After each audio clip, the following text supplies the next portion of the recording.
నమస్తే, welcome to BRK health. వయసుతో సంబంధం అయితే లేదు, అందరిలో కీళ్ళ నొప్పులు, జాయింట్ పెయిన్స్ అయితే వస్తూ ఉన్నాయి.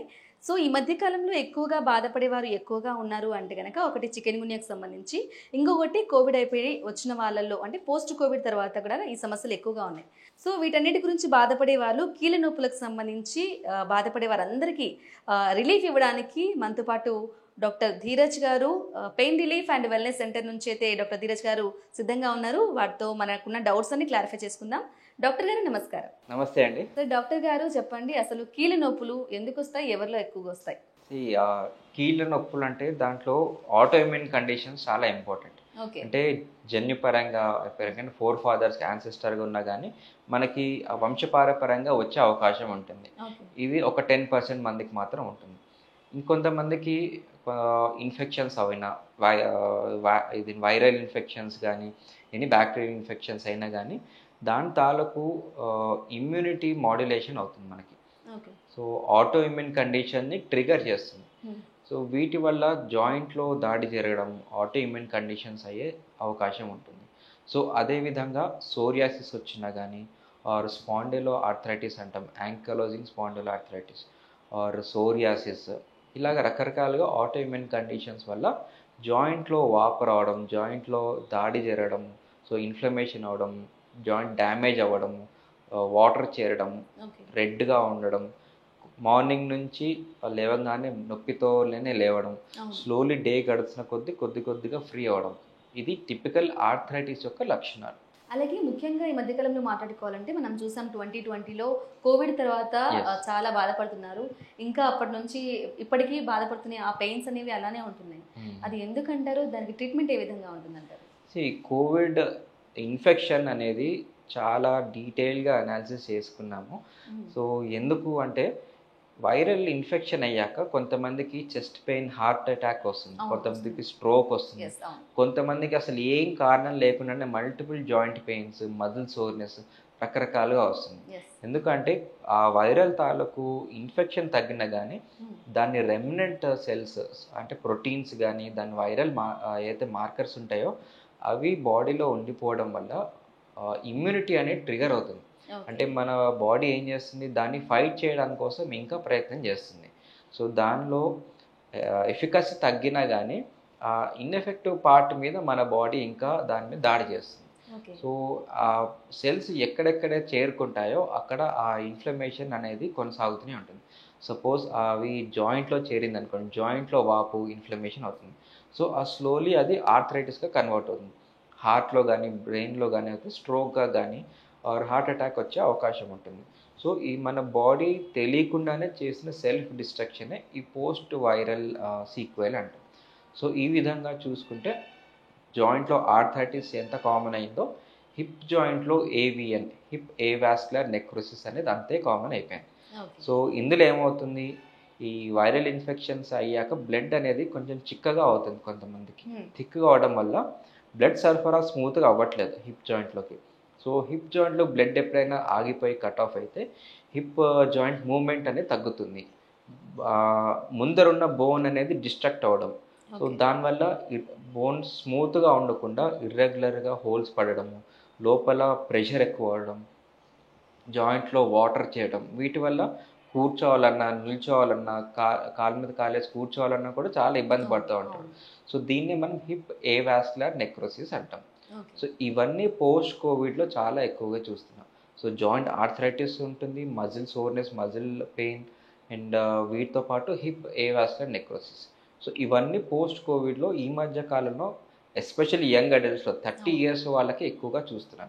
ఇట్లా కీళ్ళ నొప్పులతో బాధపడేవారు మన దగ్గరికి వచ్చినట్లయితే మన దగ్గర అడ్వాన్స్ టెక్నాలజీని యూజ్ చేసుకొని ఏ విధంగా ఉంటుంది ట్రీట్మెంట్ అనేది? సో అండర్లైన్ ఇన్ఫ్లమేషన్ తగ్గించే విధమైన లైఫ్ స్టైల్ తీసుకురావాలి. సో ముఖ్యంగా అడ్వైస్ చేసింది కార్బోహైడ్రేట్స్ అనేది తగ్గించుకోవాలి బాడీలో. అంటే పిండి పదార్థాలు, రైస్, చపాతి, ఎనీ ఫ్లవర్స్, ఈ ఫ్లవర్స్ అన్నీ పిండి పదార్థాల్లో కార్బోహైడ్రేట్స్, గ్లూటెన్ అది ఎక్కువ ఉంటుంది. సో దీనివల్ల ఇన్ఫ్లమేషన్ క్యాస్కేడర్ మళ్ళీ ట్రిగర్ అవుతుంది.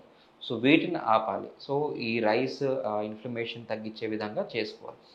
అండ్ ఆయిల్, ప్రాసెస్డ్ ఫుడ్లో ఉన్న ఆయిల్ అవన్నీ తగ్గించుకోవాలి.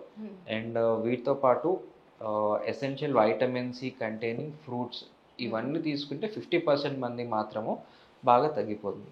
మిగతా వాళ్ళకి ఎంత చేసినా వాళ్ళకి తగ్గకపోతే మన పెయిన్ క్లినిక్లో చాలా అద్భుతమైన అడ్వాన్స్ ట్రీట్మెంట్స్ ఉంటాయి. లైక్ మనకి ఇన్ఫ్లమేషన్ రూట్ కాజ్లో తగ్గించే విధమైన ట్రీట్మెంట్స్ ఉంటుంది. లైక్ దాంట్లో ఓజోన్ థెరపీ అంటాం. These are all molecular therapies. అంటే ఇందులో ఎటువంటి డ్రగ్ మెడిసిన్ ఏమి ఉండదు. బాడీలో ఉన్న ఇన్ఫ్లమేషన్ని క్షుణ్ణంగా క్లీన్ చేయడమే ఇది ట్రీట్మెంట్స్.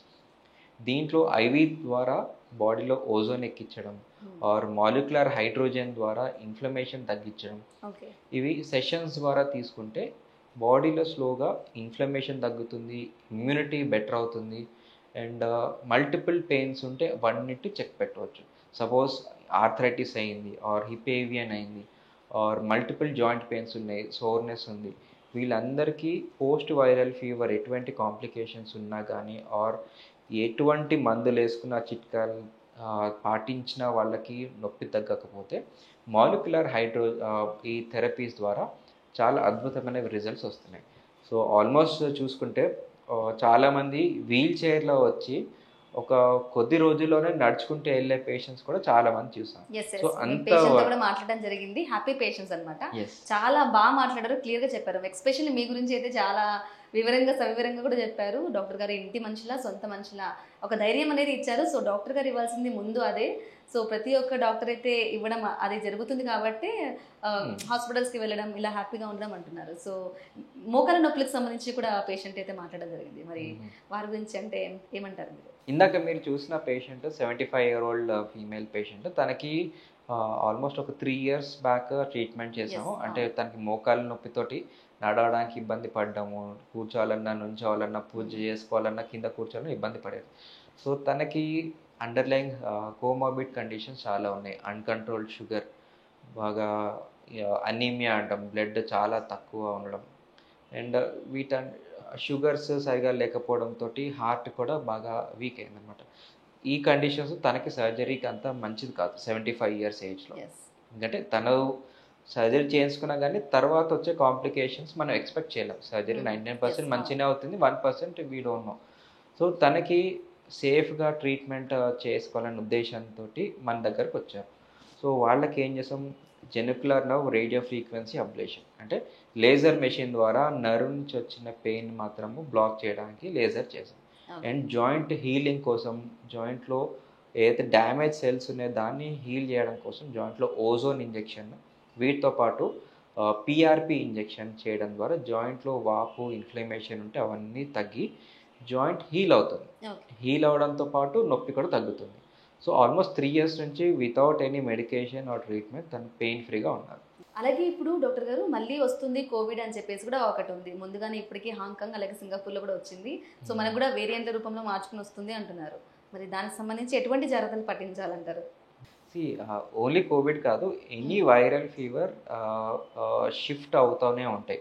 అంటే దాని జన్యుపరంగా అది మోడిఫికేషన్ అవ్వుకుంటూనే వస్తుంది. అలాగే సార్స్ చూసాం, ఇట్లాగా ఇన్ఫ్లుయెన్జా వైరస్, ఇవన్నీ కొన్ని ఇయర్స్ అయ్యాక అది జన్యుపరంగా మారిపోయి మళ్ళీ అది కొంచెం శక్తివంతమై మళ్ళీ తిరిగి వచ్చే అవకాశం ఉంటుంది. బట్ ఇప్పుడైతే మనం అంత ప్రిపేర్డ్గానే ఉన్నాము. ఎటువంటి భయం, ఆందోళన లేకుండానే ధైర్యంగా హాస్పిటల్స్లో ట్రీట్మెంట్ చేసుకోవచ్చు. ఓకే. అలాగే వ్యాక్సిన్కి సంబంధించి వ్యాక్సిన్ వల్ల సైడ్ ఎఫెక్ట్స్ ఉన్నాయి, అందుకే ఉన్నట్లుండి పడిపోతున్నారు అనే అపోహ ఉంది, అది నిజమే అంటారా? వ్యాక్సిన్ అనేది మనం ఎమర్జెన్సీ బేసిస్లో మనం చేసుకున్నాం అప్పటికప్పుడు. బట్ దానికి long term side effects study చేసే అవకాశం కానీ టైం లేదు. ఇప్పుడు ఏ ట్యాబ్లెట్ అయినా, డ్రగ్ అయినా అది మార్కెట్లో వదిలే ముందు దాన్ని చాలా ట్రయల్స్ స్టడీ చేసుకుని ఎటువంటి సైడ్ ఎఫెక్ట్స్ ఉంటాయో లేదో టెస్ట్ చేసుకునే దాన్ని రిలీజ్ చేస్తాం. బట్ అప్పుడు లైఫ్ సేవింగ్గా మనం అది వాడాం. దానివల్ల 99% మందికి చాలామంది బెనిఫిట్ అయింది. బట్ 1% సైడ్ ఎఫెక్ట్స్ మాత్రమే వచ్చాయి. బట్ దీనివల్ల బెనిఫిట్ ఎక్కువ ఉంది కాబట్టి మనం దాని గురించి అంతగా స్ట్రెస్ చేయాల్సిన అవసరం లేదు. Thank you so much doctor. కీళ్ళ నొప్పుల గురించి అలాగే Thank you. పోస్ట్ కోవిడ్ తర్వాత కూడా చాలా క్లియర్గా ఎక్స్ప్లెయిన్ చేశారు. సో చూసారు కదండి డాక్టర్ ధీరజ్ కుమార్ గారు పోస్ట్ కోవిడ్ తర్వాత వచ్చే కీళ్ళ నొప్పులకు కానీ ఎటువంటి నొప్పులున్నా ఇబ్బందులున్నా కూడా ఎటువంటి జాగ్రత్తలు పాటించాలని చెప్పారు. అలాగే మన హాస్పిటల్లో అధునాతంగా అడ్వాన్స్ టెక్నాలజీని యూజ్ చేసుకొని ట్రీట్మెంట్ అనేది చాలా క్లియర్గా నీట్గా ఎక్స్ప్లెయిన్ చేయడం జరిగింది కదా. సో కీళ్ళ నొప్పులతో ఎవరైతే బాధపడుతున్నారో వాళ్ళందరూ కూడా హబ్సిగూడలో ఉన్నటువంటి డాక్టర్ ధీరజ్ పెయిన్ రిలీఫ్ అలాగే వెల్నెస్ సెంటర్కి వచ్చినట్లయితే పెయిన్ ఫ్రీ అయిపోయి వెళ్ళిపోవచ్చు అనమాట. ఇది ఇవాళ కీళ్ళ నొప్పులకు సంబంధించిన వీడియో. Thank you. నమస్తే.